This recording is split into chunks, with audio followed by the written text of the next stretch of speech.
Bonjour personne extraordinaire, j'espère que tu vas bien. Euh, on y va, encore un autre format d'étude de cas. Je pense que la dernière fois, vous avez quand même aimé, ça a vraiment euh, éclairé des gens sur ça. Donc comme tu sais, Rafiki Mentor, ici on parle d'entrepreneuriat pour que tu crées ta vie extraordinaire. On crée des entreprises pour qu'elles deviennent esclaves de notre vie. On n'est pas forcément là pour créer des startups à plusieurs millions, plusieurs milliards. Non, on veut juste que notre vie, elle soit comme on veut. Et la plupart ne veulent pas gagner des milliards, tu vois. Donc, moi, je vais t'enseigner, je vais vraiment t'expliquer avec mon expérience, avec d'autres personnes, par comment tu peux créer ta vie simplement extraordinaire, mais euh, tout simplement, tu choisis de faire ce que tu veux dans la vie, quand tu veux, où tu veux, avec les personnes que tu veux.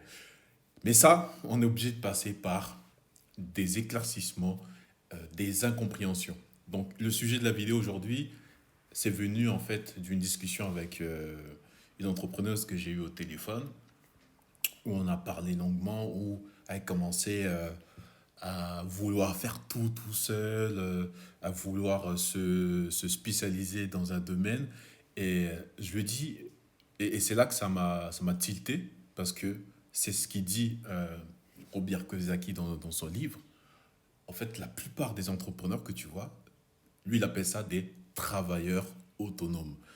Qu'est-ce que c'est qu'un travailleur autonome? C'est un indépendant, c'est comme un freelance. C'est-à-dire, au lieu d'avoir un salarié, il travaille pour quelqu'un et il va travailler pour lui-même.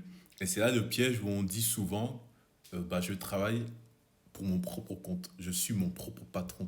Et là, en France, avec cette définition-là, c'est un vrai piège pour, attention, pour seulement les gens, les personnes qui me suivent, qui veulent devenir entrepreneurs avec laquelle ils créent un système, c'est-à-dire que leur entreprise qu'ils mettent en place vont servir leur vie. C'est pas eux qui sont au service de l'entreprise. Attention. Donc, on a besoin des freelances, on a besoin des travailleurs autonomes. Ça dépend de quel profil de ta personnalité. Mais moi, aujourd'hui, ici, moi, je veux créer, je veux former, je veux élever les états d'esprit pour que vous devenez des chefs d'orchestre. Chef d'orchestre, c'est quoi? C'est un chef d'entreprise. Il n'est pas spécialisé dans tout, il connaît un peu dans chaque domaine et il va organiser un système qui va servir sa vie. Effectivement, dans ce système-là, on a besoin des travailleurs autonomes qu'on va mettre dans notre schéma, tu vois. Mais le piège aujourd'hui, c'est que beaucoup entrepreneurs, ils restent longtemps comme ça et ils n'organisent pas leur business pour créer un système, tu vois. Et là, c'est là que le piège rentre. Et tout le monde se dit, ouais, je suis entrepreneur sur Instagram, ouais, je suis entrepreneur dans ci, dans ça. Mais tu vas voir, tu vas lui poser quelques questions qu'on va voir ici dans la vidéo. Genre, toi, tiens-toi bien. Et tu verras, tu vas détecter directement est-ce que c'est quelqu'un qui est indépendant, dans la définition de Robert Kiyosaki, travailleur autonome, ou quelqu'un qui est vraiment qui a amené à être entrepreneur. Tu vas voir que les deux philosophies sont ultra différentes. Et aujourd'hui en France, là je ne parle que de la France parce que c'est ce que je connais, on parle beaucoup, ouais, deviens ton propre patron, deviens ton propre patron. Et là, pour ceux qui veulent devenir des entrepreneurs, hein, quand je dis entrepreneur, c'est pas que ton entreprise est esclave de. C'est pas que toi, tu es esclave de ton entreprise. En gros, si t'es pas là, la machine, elle marche pas. Tu vois? Ça, c'est juste une petite indice pour savoir qui est vraiment un entrepreneur ou qui est travailleur autonome. Donc, on va commencer, hein. On va commencer pour que je t'explique vraiment le piège qu'il y a et faire attention. Et c'est pas parce que je suis en train de vous montrer cette erreur ou cette ambiguïté que travailleur autonome ou indépendant, c'est mauvais. Non, c'est mauvais pour toi qui est amené à être libre, à ne pas travailler tout le temps dans, dans ton entreprise, à embaucher des gens ou à créer des systèmes automatiques qui permettent que toi, tu aies ta liberté. Là, je parle à eux, travailleurs indépendants freelance, ça aussi, il y en a besoin, mais ça, c'est pas ma spécialité. Moi, Ce que je fais ici avec Rafiki Mentor, je crée des entrepreneurs qui vont créer un système qui va servir leur vie extraordinaire. Commençons. Donc, dans le livre, je vais te montrer ça. Et ça c'est intéressant pour les personnes qui veulent faire la transition entre pendant qu'ils sont salariés à entrepreneurs. C'est le livre avant de quitter votre emploi. Je vais vous, de toute façon, le mettre. Et on voit dans un passage du livre où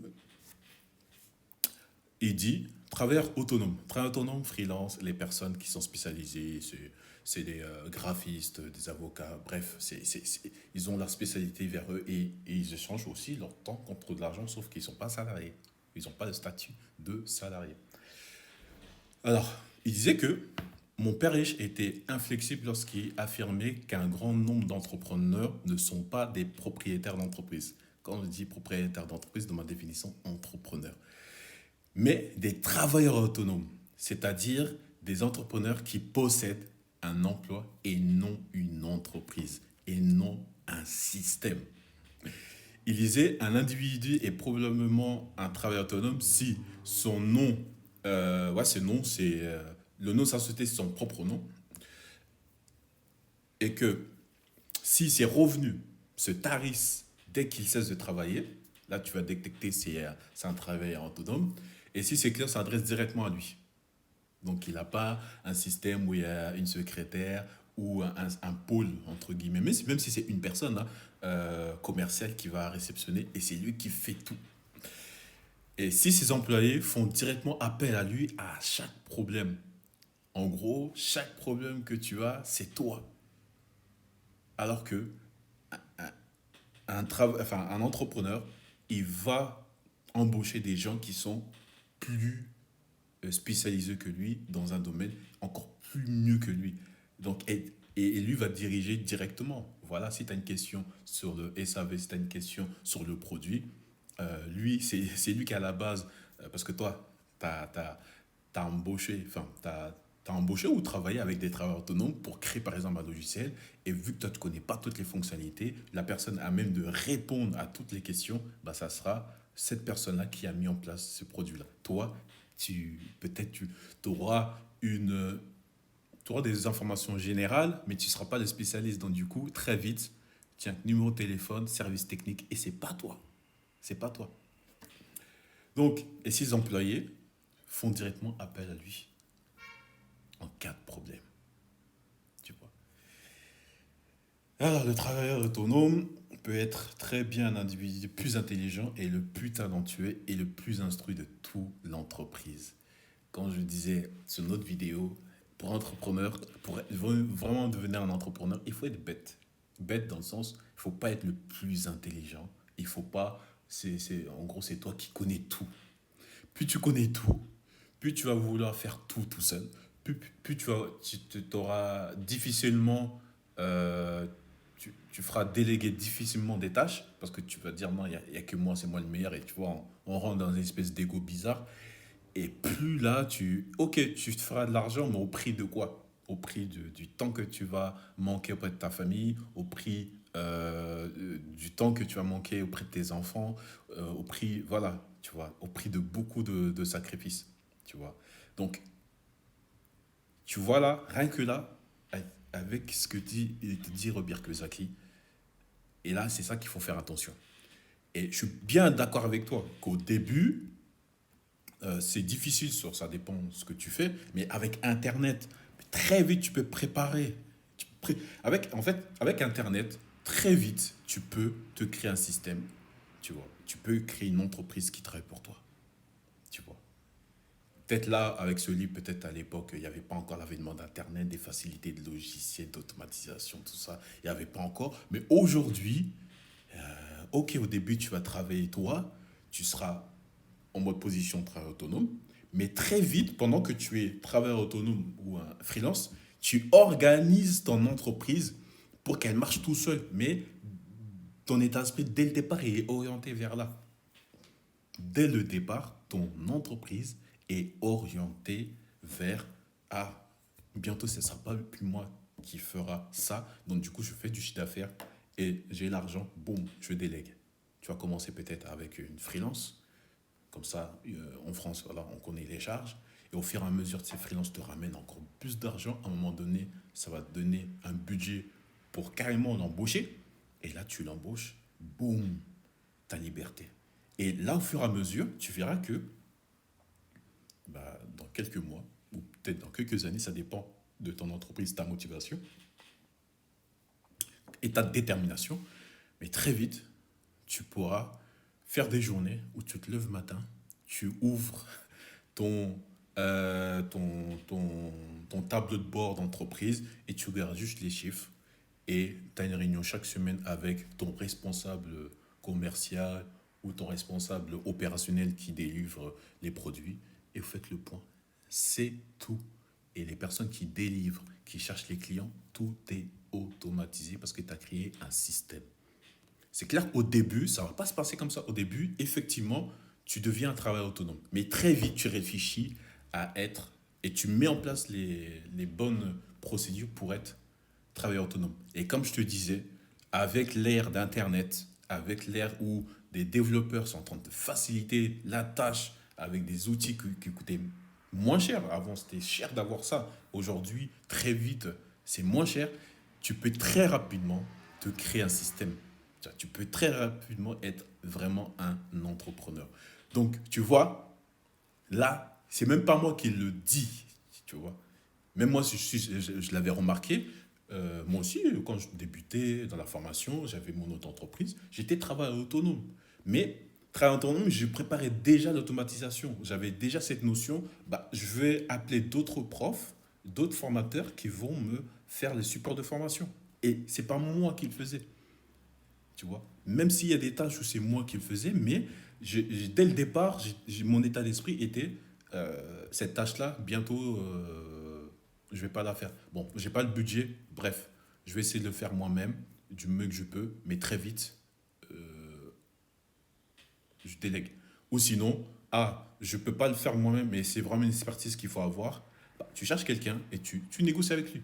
Un petit pourcentage, un petit délai de paiement. Par rapport à ça, tu lui expliques ta situation que tu viens de démarrer et c'est un test. Et si la personne est OK avec toi, bah, du coup, boum, la prestation elle sera faite, tu vas être payé dans 30 jours, 60 jours. Et ça, c'est des choses qui sont possibles. Donc, fais gaffe, tu vois, pour les entrepreneurs qui veulent devenir des vrais entrepreneurs. Pas mon propre patron, oui, c'est moi qui fais tout seul. Et que, en fait, la majorité, c'est pas, comme il dit, c'est pas des propriétaires d'entreprise que moi j'appelle entrepreneurs, des vrais entrepreneurs. Donc, tu vois, même lui le dit dans le livre, c'est avant de se lancer en affaires, pour créer son entreprise, il a créé une entreprise du quadrant T. En fait, le T, c'est travailleur autonome. Tout simplement, travailleur autonome, freelance, tout ça. Mais, appartenant au T, et qui serait capable de faire la transition entrepreneur, tu vois, qui fait très vite la transition sur entrepreneur, lui dit, enfin, dans la définition, je t'invite à lire le livre, Cadran P, propriétaire d'entreprise. De quelle partie, de quel type d'entrepreneur tu veux être? Est-ce que tu veux être les faux entrepreneurs? Parce qu'on a entrepreneur dans la bouche de tout le monde. Ouais, je suis entrepreneur, je suis entrepreneur. Tu vas lui poser la question, est-ce que pendant 6 mois, là, tout de suite, ça se trouve, lui, ça fait 1 an et qu'il est là, ça fait 2 ans qu'elle fait ça, pose-lui la question, est-ce que si pendant 6 mois, tu es absent, est-ce que tu as quand même de l'argent qui rentre? Je ne parle pas de l'argent que tu as économisé qui permet de vivre 6 mois. Non, non, non, non, non.